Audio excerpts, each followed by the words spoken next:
Hello students, आज हम लोग variation of pressure with depth का टॉपिक पढ़ रहे हैं।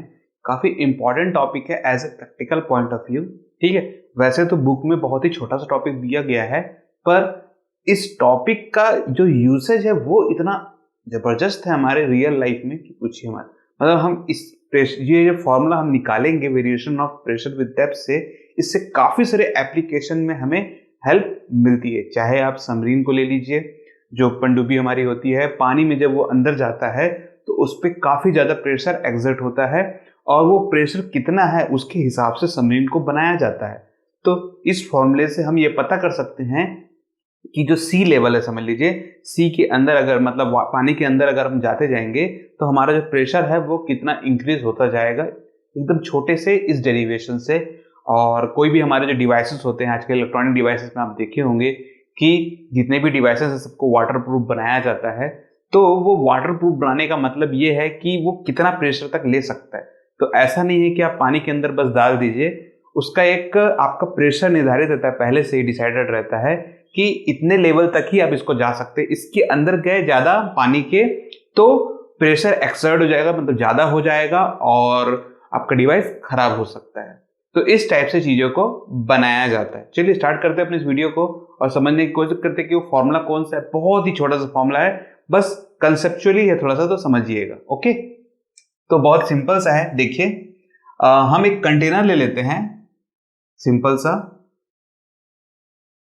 और इस कंटेनर में हम लोग पानी डाल देते हैं।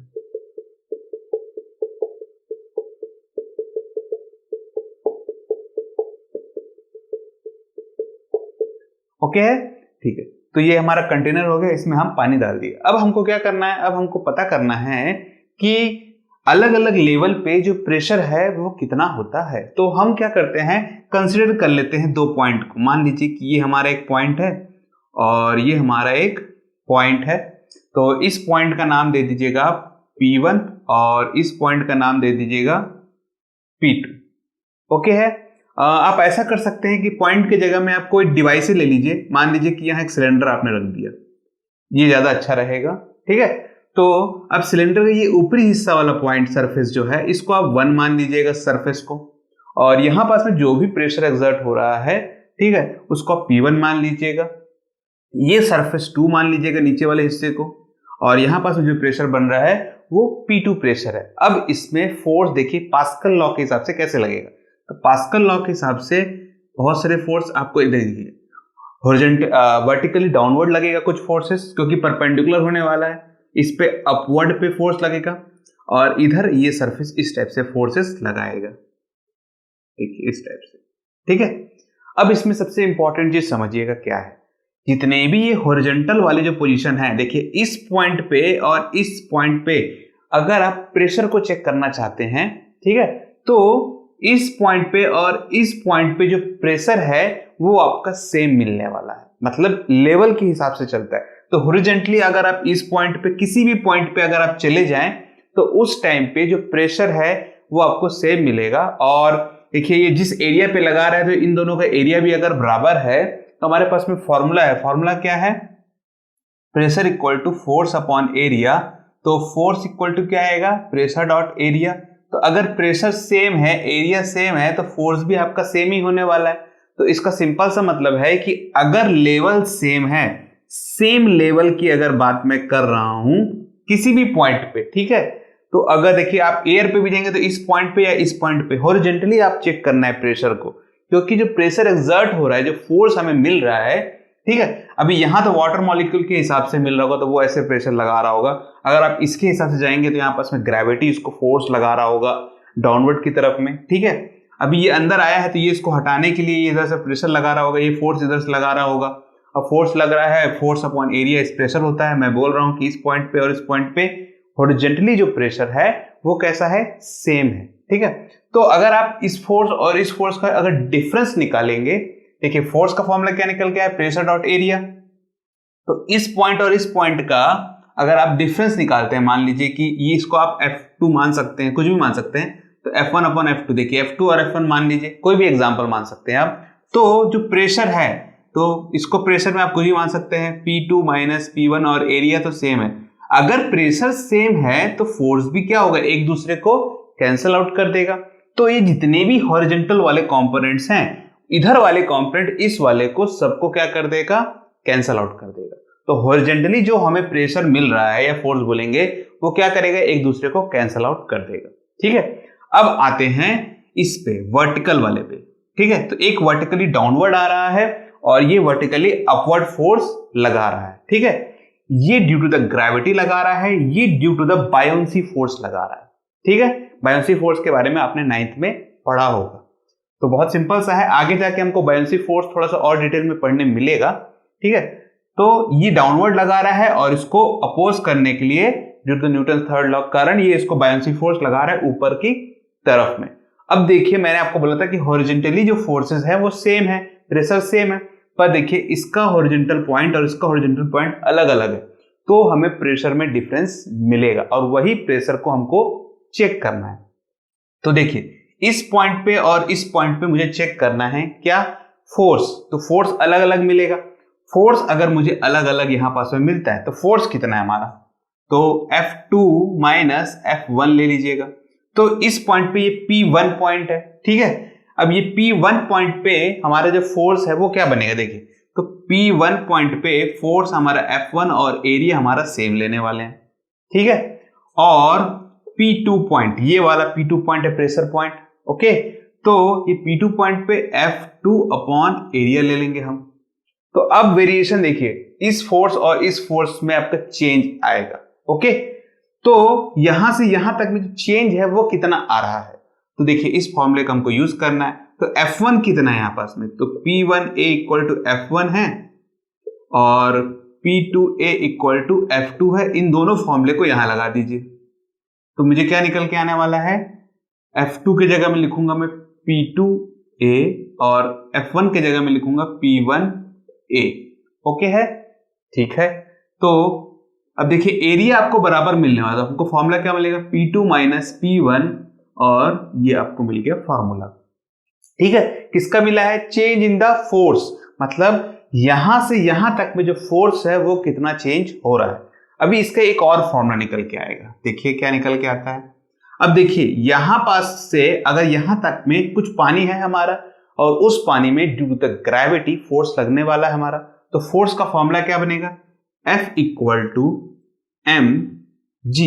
ये मास क्या है, ये मास इस पर्टिकुलर पॉइंट का क्या है, वाटर का जो मास है वो है, मतलब यहां से यहां तक में जितना भी पानी है उसका जो मास होगा उस मास को यहां पर लेंगे और इस वाले जो वाटर एरिया जो यहां से यहां तक का है इस पर ग्रेविटी हेल्प करेगी और इसके कारण हमें एक फोर्स मिलेगा।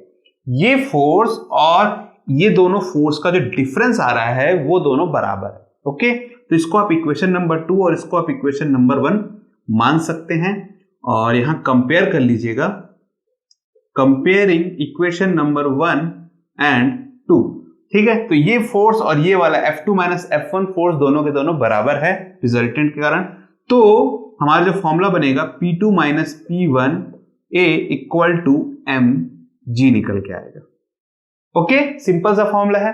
अब देखिए मुझे नहीं मालूम कि यहां से यहां तक में जो मास है वो कितना निकल के आ रहा है, तो इसको हमको थोड़ा सा चेंज करना पड़ेगा। देखिए क्या चेंज करते हैं, तो हमारे पास में एक फॉर्मूला है डेंसिटी। डेंसिटी इक्वल टू क्या होता है, मास अपॉन वॉल्यूम। अब देखिए आप थोड़ा सा पानी लीजिए या इतना भर के पानी लीजिए, जो पानी का जो डेंसिटी है वो कभी नहीं बदलने वाला है। ठीक है, मतलब जो वाटर मॉलिक्यूल्स है वो कितना जगह लेंगे वो कभी चेंज नहीं होने वाला है। तो डेंसिटी हमें मालूम है, तो डेंसिटी ऑफ वाटर कितना होता है, डेंसिटी ऑफ वाटर होता है 1000 kg पर मीटर क्यूब, इतना डेंसिटी होता है हमारे पास में। ओके है, ठीक है। तो rho equal to mass, volume क्या होता है, वॉल्यूम होता है एरिया डॉट एच। अब ये जो एरिया है, ठीक है, ये एरिया इस पॉइंट पे भी उतना ही एरिया मिलने वाला है और इस पॉइंट पे भी उतना ही एरिया मिलेगा आपको, क्योंकि जो फोर्स है वो इतने ही एरिया पे लगाएगा और ये एरिया दोनों बराबर है। अगर वाटर मॉलिक्यूल्स पर आप दबाव डालेंगे तो वाटर मॉलिक्यूल का एरिया चेंज हो जाएगा क्या, नहीं होने वाला है। तो एरिया हमें हर पॉइंट पे सेम मिलने वाला है, डिफरेंस कहां मिलने वाला है, सिर्फ और सिर्फ हाइट पे मिलने वाला है। तो इसी का हमको फायदा उठाना है। देखिए mass equal to rho dot A dot H, इस मास को यहां पास में आप पुट कर सकते हैं। हमें डेंसिटी मालूम है, ठीक है, एरिया का खेल अभी समझिएगा, एरिया हमको नहीं मालूम है पर हमको हाइट मालूम है। यहां से यहां जाएंगे तो हम हाइट तो आराम से नाप सकते हैं। देखिए यहां पास m की जगह आएगा रो a डॉट h और ये g, और ये आएगा P2 माइनस P1 a। देखिए एरिया एरिया क्या हो गया, कैंसिल हो गया। मतलब एरिया से इसका कोई भी लेना देना नहीं कि हमको अब थोड़ी ना एक एक मॉलिक्यूल्स पे चेक करेंगे कि कितना प्रेशर पड़ रहा है, ऐसा नहीं करना आपको, क्योंकि ये फॉर्मूला एरिया को ही हटा दिया इसने। तो फर्क क्या पड़ने वाला है, सिर्फ और सिर्फ डिस्टेंस से फर्क पड़ने वाला है। डेंसिटी किस जगह की बात कर रहे हैं हम लोग, अब जरूरी नहीं ना कि वाटर की ही बात कर रहे हैं, आप इसको किसी भी चीज पे ले सकते हैं, किसी भी चीज पे, चाहे वो कोई एलिमेंट, चाहे कोई मेटल हो, चाहे हम एयर पे जा रहे हो, चाहे माउंट एवरेस्ट पे चढ़ रहे हो, चाहे कितने भी हाइट पे जाए तो हम प्रेशर को चेक कर सकते हैं। ठीक है, अब उस प्रेशर को चेक करने के लिए भी मैं आपको बताऊंगा कि कैसे चेक किया जाता है। अभी देखिए P2 माइनस P1 एरिया खत्म, तो P2 minus P1 equal to आएगा रो एच जी, और ये फॉर्मूला काफी ज्यादा इंपॉर्टेंट है। देखिए P2 minus P1 is the pressure difference, और ये जो प्रेशर डिफरेंस है इसको क्या बोला जाता है, इसको गेज प्रेशर बोलते हैं। क्या बोलते हैं, गेज प्रेशर। ठीक है, मतलब जो भी डिफरेंस आएगा आपका प्रेशर में यहां से यहां तक में, उसे हम गेज प्रेशर के नाम से लेते हैं। ओके है, ठीक है। अभी मैंने आपको बताया कि किसी भी पॉइंट पे प्रेशर कैसे चेक करें, उसके लिए हमें एक रेफरेंस पॉइंट की जरूरत पड़ती है। तो वो रेफरेंस पॉइंट हम कैसे लेंगे, तो जो पानी है, मान लीजिए कोई भी हमारा वाटर लेवल है, तो जनरली कंसीडर हम क्या करते हैं, कंसीडर हम करेंगे सी लेवल। सी लेवल का जो सरफेस है, ठीक है, सी लेवल का जो सरफेस वाला जो पॉइंट है, उस पॉइंट पे एक प्रेशर को चेक किया गया था। अब वो प्रेशर हम कैसे भी चेक कर सकते हैं, ठीक है, काफी सारे मेथड है। पीजो इलेक्ट्रिक इफेक्ट करके भी एक डिवाइस होता है, उस पर भी हम लोग चेक कर सकते हैं। तो काफी सारे अलग अलग तरीके हैं, वो तरीके पे नहीं जाएंगे, नहीं तो टॉपिक से ही भटक जाएंगे हम लोग। तो उस टाइम पे जब चेक किया गया सी लेवल पे, तो आपका जो प्रेशर आया वो 1.013 इंटू 10⁵ पास्कल के आसपास हमारा वैल्यू आया, और इसी पॉइंट को हमको रेफरेंस पॉइंट लेके चलना है। ओके, तो अब देखिए अगर मैं इसको रेफरेंस पॉइंट लेके चलता हूं, तो मान लीजिए कि ये सिलेंडर में पूरा नहीं डुबा के इस सरफेस पे ही रखता, तो मुझे यहां का जो P1 पॉइंट है वो तो पहले से ही पता चल जाता, चलता कि नहीं चलता। तो अगर मैं P2 इक्वल टू P1 को उधर शिफ्ट कर दूं, P1 प्लस रो एच जी, ये वैल्यू मुझे मालूम है। ठीक है, अब इसी रेफरेंस पॉइंट को आप अगर पानी, जैसे हमारे सरफेस पे भी अगर कोई पानी रखा हुआ है, तो उसे हम सी लेवल से ही कंसिडर करते हैं। ठीक है, चाहे आप लेक का पानी ले लीजिए, किसी का भी पानी ले लीजिए, तो उसका जो लेवल है, उसका जो वाटर लेवल से माना जाता है, सरफेस लेवल से, उसका जो प्रेशर है उसे हम यही कंसिडर करके चलते हैं, रेफरेंस पॉइंट लेके। ठीक है, तो अगर आप माउंट एवरेस्ट पे भी चढ़ रहे हैं, या किसी माउंटेन के ऊपर चढ़ रहे हैं, या कहीं पास में भी चढ़ रहे हैं, तो उस पे जो प्रेशर बन रहा है, घटेगा या बढ़ेगा, जो भी प्रेशर के साथ होगा, उसे हम इस रेफरेंस पॉइंट से ही लेके चलेंगे। ओके है, ठीक है। अगर आप हाइट बढ़ाते जाएंगे तो अलग अलग है। देखिए आप एयर पे चढ़ रहे हैं तो एयर का डेंसिटी लेंगे, पानी के अंदर जा रहे हैं तो पानी का डेंसिटी लेंगे, ग्रेविटी तो उतनी रहने वाली है। एच आपके हिसाब से है कि आप कितना ऊपर जा रहे हैं और कितना पानी के नीचे जा रहे हैं। तो इस पे आपको क्या लगाना है, डेंसिटी आपको मालूम रहेगा, हाइट आपको मालूम रहेगा, जी आपको मालूम है, रेफरेंस पॉइंट आपको मालूम है, P2 आप निकाल सकते हैं। अब यही P2 आपका काम आता है किसी भी डिवाइस पे, चाहे आप सबमरीन बना रहे हो, पानी के अंदर जाने के लिए पनडुब्बी जो हमारा है, चाहे आप वाटरप्रूफ ग्लास क्या बोलते हैं वॉच बना रहे हो, या ऐसा कोई भी चीज बना रहे हो, तो हर जगह पे हमको आराम से उस टाइम पे उसका प्रेशर जो है वो कितना है वो फाइंड आउट कर सकते हैं। और अगर हमें प्रेशर फाइंड आउट हो गया तो हम पानी को उसके अंदर ना जाने के लिए उसका प्रोटेक्शन को डिसाइड कर सकते हैं। ठीक है, आजकल मोबाइल में आप देखे होंगे कि IP60 क्या क्या पता नहीं अलग अलग वैल्यूज दिया गया है। तो वो वैल्यूज का मतलब ये होता है कि उसको अलग अलग जो प्रेशर है, अलग अलग प्रेशर पॉइंट पे चेक किया जा रहा है। तो वो IP60 बोलते हैं ना, IP30, IP40, तो वो प्रेशर पॉइंट्स हैं आपका, कि कितना ज्यादा प्रेशर बढ़ाने से आपका डिवाइस खराब ना हो। ठीक है, तो इस तरीके से आप किसी भी पॉइंट पे प्रेशर को फाइंड आउट कर सकते हैं। ओके है, ठीक। तो इसके ऊपर एक छोटा सा क्वेश्चन है, ठीक है, आपको समझ में आ गया होगा कि P1 क्या है, एक रेफरेंस पॉइंट लिया जा रहा है। ठीक है, इस पे एक और छोटा सा चीज है STP। STP मतलब होता है स्टैंडर्ड टेम्परेचर। तो स्टैंडर्ड टेम्परेचर कितना लिया जाता है, जो स्टैंडर्ड टेम्परेचर है उसे हम 0 डिग्री सेल्सियस पे लेके चलते हैं। ठीक है, इसका यूज हमें बाद में देखने मिलेगा जब हम लोग पता करेंगे कि जो हमारा केल्विन है वो कैसे आपका इसके रेफरेंस पॉइंट पे लिया जाता है और केल्विन का मतलब क्या होता है एक्चुअल में टेम्परेचर का, क्योंकि ये टेम्परेचर की बात है। इसका यूज अभी फिलहाल में नहीं है, तो जब इसका यूज होगा तो हम उस टाइम पे इसको कंसिडर कर लेंगे।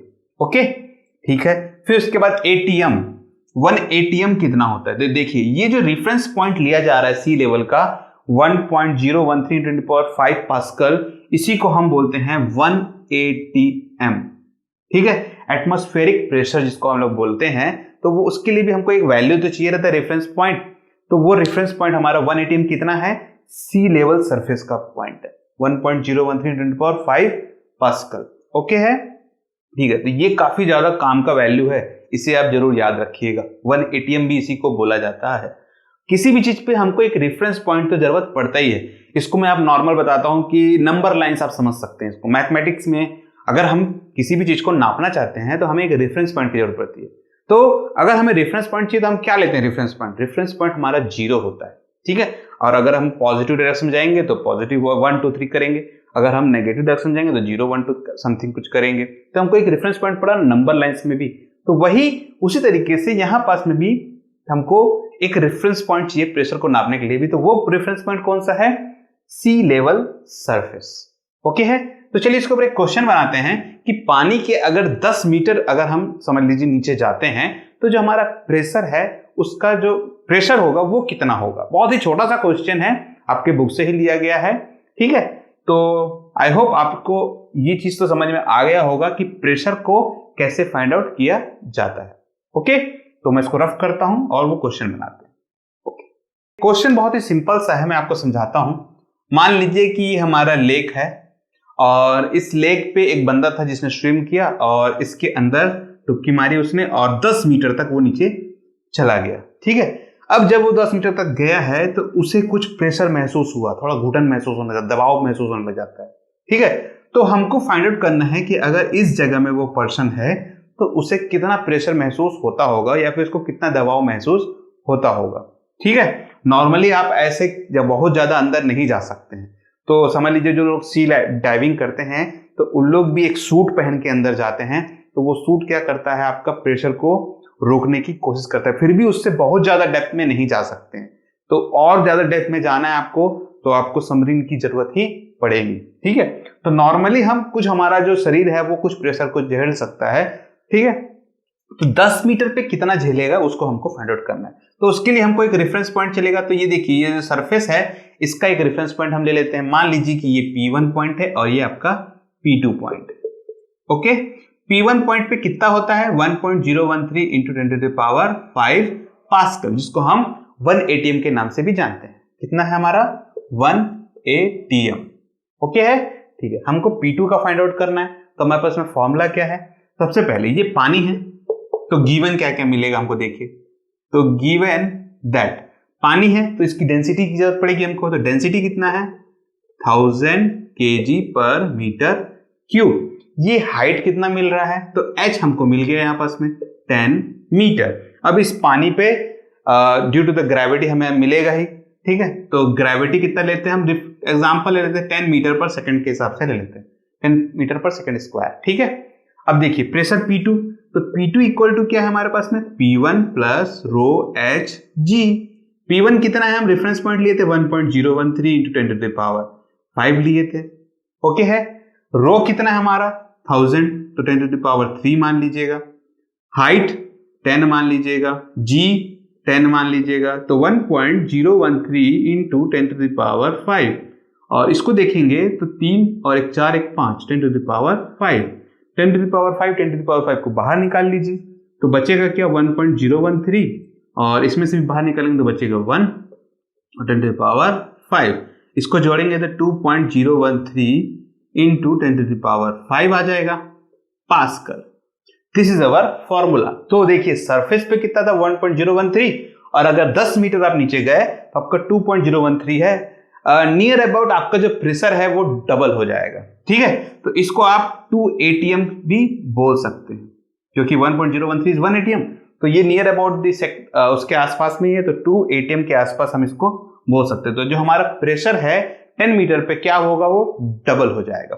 तो आप डिस्टेंस बढ़ाते जाइए तो आपको पता चलते जाएगा कि जो प्रेशर है वो कितना बढ़ते जा रहा है। ओके, बहुत ही छोटा सा है पर काफी काम का फॉर्मूला है, आप किसी भी पॉइंट पे प्रेशर को फाइंड आउट कर सकते हैं। ठीक है, तो इस वीडियो को हम यहीं क्लोज करते हैं। हमारा जो नेक्स्ट टॉपिक रहेगा वो एटमॉस्फेरिक प्रेशर और गेज प्रेशर के ऊपर में रहेगा, और उस पर हम लोग टोरिसेले लॉ और बैरोमीटर के बारे में भी पढ़ेंगे कि जो बैरोमीटर है वो क्या है। ठीक है, इस पे एक टॉपिक छूट रहा है मेरे से।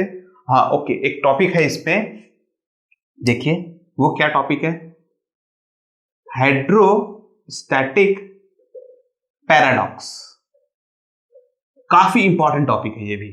ठीक है, तो इसका मतलब क्या होता है इसको समझिएगा। तो इसका मतलब ये है कि किसी भी पानी को अगर आप उसके एरिया को चेंज कर दे, मान लीजिए कि आप इस टाइप का कुछ डिवाइस बनाते हैं, देखिए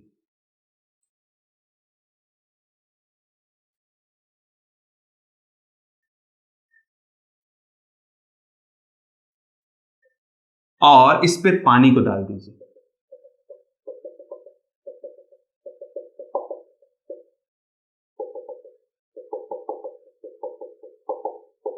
ओके। तो देखिए इसमें पानी को फिल किया जाता है, तो देखिए इसका एरिया अलग है, इसका एरिया अलग है, इसका एरिया अलग है। फिर भी मैंने आपको बताया था कि जो एरिया है उसे हम नेग्लेक्ट कर देते क्योंकि हमारे पास में उस फॉर्मूले में, इस फॉर्मूले में कहीं भी एरिया नहीं है। तो होता क्या है कि आप इसको लीजिए, इसको लीजिए, इसको लीजिए, जो आपका फोर्स लग रहा है यहाँ पास में, जो भी प्रेशर बन रहा होगा वो आपका जो लेवल है वो बराबर हो जाता है। मतलब अगर आप इसका ये देखिए इस टाइप का एरिया चेंज कर दें तब भी इसका जो लेवल है, इसका जो लेवल है और इसका जो लेवल है वो आपको क्या मिलेगा, सेम मिलता है। इसी को बोलते हैं हाइड्रोस्टैटिक पैराडॉक्स। मतलब इल्यूजन टाइप का है, एक टाइप का, कि किसी भी पॉइंट पे आप चेक करोगे तो आपको जो प्रेशर है वो आपको बराबर मिलता है। इसका यूज आप नॉर्मली मिस्त्री लोग जो होते हैं, जो वर्कर्स होते हैं, या फिर जो आपका जो क्या बोलते हैं उसको लेवलिंग करने वाले जो होते हैं, उसका उन लोग इसका फायदा उठाते हैं। तो मान लीजिए कि मेरे को एक लकीर खींचनी है यहां से ऐसा, ठीक है। अब मैं कैसे बोलूंगा कि अगर ये पॉइंट और इस पॉइंट को मैं जमीन से रेफरेंस से चेक करवाऊं कि इसकी हाइट और इसकी हाइट कितनी है, तो मैं कैसे चेक कराऊंगा। तो मैं ऐसे लाइन खींचते बोल सकता हूं क्या कि ये स्ट्रेट है, तो मुझे क्या अगर स्केल भी लूंगा तो अब मुझे एक परपेंडिकुलर पॉइंट लेना पड़ेगा और उसके हिसाब से लेना पड़ेगा। अब हर जगह में तो ऐसा चेक नहीं कर सकते, तो लोग क्या करते हैं, एक पाइप लेते हैं और उसमें पानी को भर देते हैं। अब उस पानी को भरने के बाद में उसको पहले लेवल से चेक कर लेते हैं, दोनों पानी लेवल को ऐसे मिला लेते हैं। तो अब ये जो दो लेवल मिल रहा है पानी का, ऐसे पाइप है, पाइप में पानी भर देते हैं, उसको ऐसे चेक कर लेते हैं। ठीक है, अब देखिए यहां पर चेक करने के बाद क्या होता है, वो दोनों लेवल एकदम बराबर है। अब उसको आप किसी भी पॉइंट पे लेके जाइए, तो अगर इसका और इसका लेवल आपको बराबर मिलेगा, ठीक है, मतलब यहां पास में देखिए दोनों लेवल मान लिया और दोनों को लकीर मार देते हैं। तो अब हमको पता चल गया कि इस पॉइंट पे आने पे इसका जो लेवल है वो बराबर हो जाए। तो अब एक लेवल यहां लगाएंगे और टिक मारा हुआ है उसको रेफरेंस पॉइंट ले लेंगे, और दूसरे वाले को यहां लेके आएंगे, और जब तक आपका इसको उठाएंगे ऊपर नीचे करेंगे, और जब तक जो लकीर मारा गया दूसरे पॉइंट पे, उस पॉइंट पे पानी टच ना हो जाए तब तक इसको ऊपर या नीचे करेंगे, और जैसे ही पानी टच होगा वहां पर पॉइंट मार देंगे और इन दोनों को जोड़ दीजिए। तो वो जो लकीर मिलेगा आपको वो एग्जैक्टली बराबर हाइट में मिलेगा।